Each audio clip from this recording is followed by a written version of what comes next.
Nous allons maintenant faire le dernier exercice qui porte sur les forces intermoléculaires.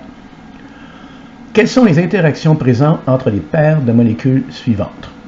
Donc, on veut savoir quelles sont les forces intermoléculaires qui peuvent exister entre deux molécules de C4H10.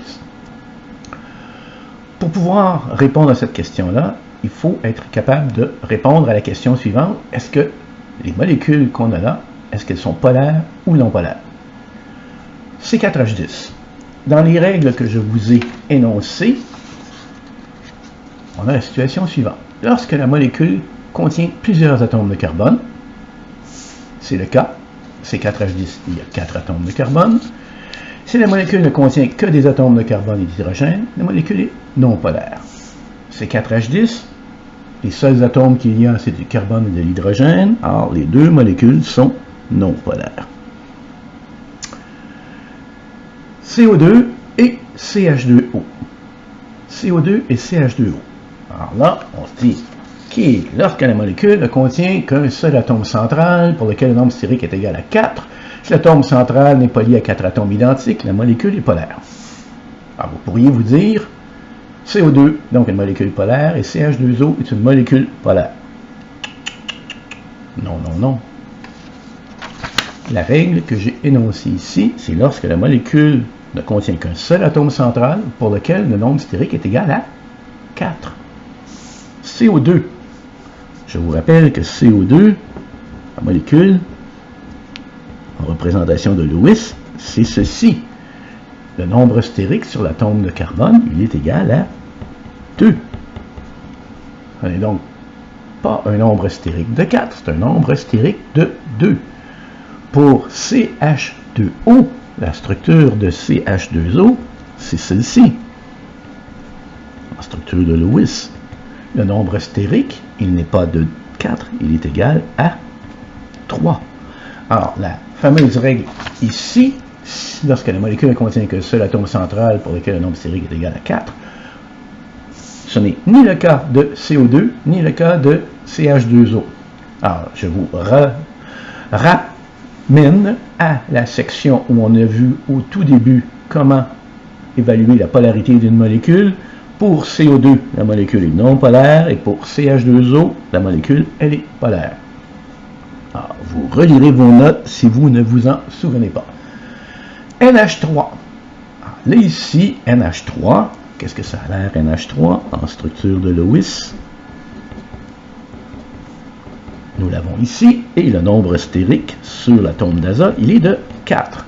Alors là, ça s'applique. Lorsque la molécule ne contient qu'un seul atome central pour lequel le nombre stérique est égal à 4. Si l'atome central n'est pas lié à 4 atomes identiques, la molécule est polaire. NH3 y est, c'est une molécule polaire. Et H2O, vous êtes supposé vous en souvenir, c'est une molécule polaire.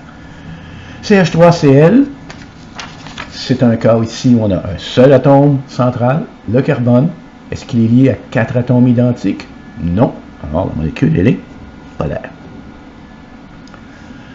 Donc, maintenant qu'on a déterminé la polarité de chacune des molécules, on regarde maintenant qu'est-ce qui peut s'établir entre les deux.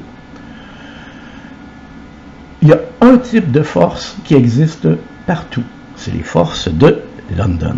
Les forces de London, quelles que soient les substances qu'on regarde, il y a toujours des forces de London. Pourquoi? Parce que les forces de London, ça dépend du nombre d'électrons, et toutes les molécules, tous les atomes ont des électrons, donc les forces de London s'exercent partout. Maintenant, entre deux molécules non polaires, on n'a pas de dipôle dans aucune des deux molécules. Une molécule polaire, c'est ce qu'on appelle un dipôle. Donc l'interaction dipôle-dipôle ne peut pas se faire entre deux molécules non polaires.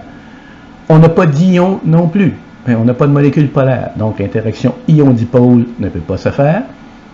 Et est-ce qu'une liaison hydrogène peut se faire entre C4H10 et l'autre? Les deux conditions pour une liaison hydrogène, il faut pour une liaison hydrogène,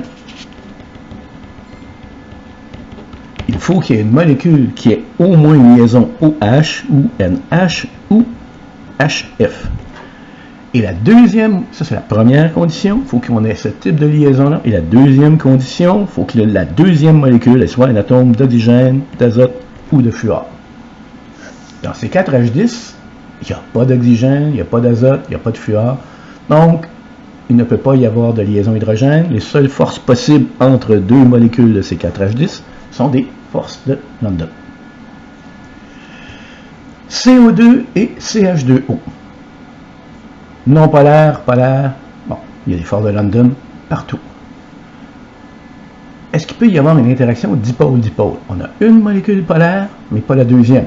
Donc, il n'y a pas d'interaction dipôle-dipôle. On a une molécule polaire, mais on n'a pas d'ion. Donc, l'interaction ion-dipôle est impossible. Maintenant, pour la liaison hydrogène, on revient ici en bas, ça nous prend une liaison OH, NH ou HF. Si on regarde les deux molécules, CO2 et CH2O, il y a un oxygène et il y a deux hydrogènes, mais il n'y a pas de liaison OH. L'oxygène n'est pas lié à un hydrogène. Donc, la première condition ici n'est pas remplie par CH2O. Et CO2, il n'y a absolument pas d'hydrogène. Donc, aucune des deux molécules ne rencontre la première condition. Il n'y a pas de liaison hydrogène possible. Donc, entre CO2 et CH2O, la seule force qui existe, ce sont les forces de London. NH3 et H2O. On a deux molécules polaires. Peu importe, il y a toujours des forces de London. Mais entre deux molécules polaires, on a les interactions dipôle-dipôle.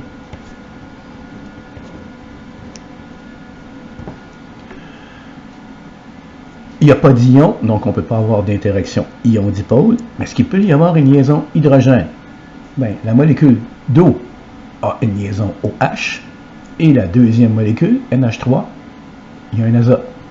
Ou bien on les regarde dans un autre sens. NH3, il y a une liaison NH, et dans H2O, il y a définitivement un oxygène. Donc, la liaison hydrogène aussi est possible.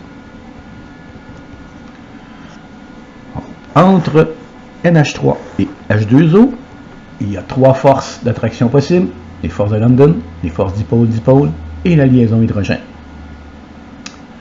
Terminons maintenant avec CH3Cl, CH3Cl. Les deux molécules sont polaires. Peu importe, on a toujours des liaisons, pas des liaisons, mais des forces de London. Les deux molécules sont polaires, il y a des interactions dipôle-dipôle.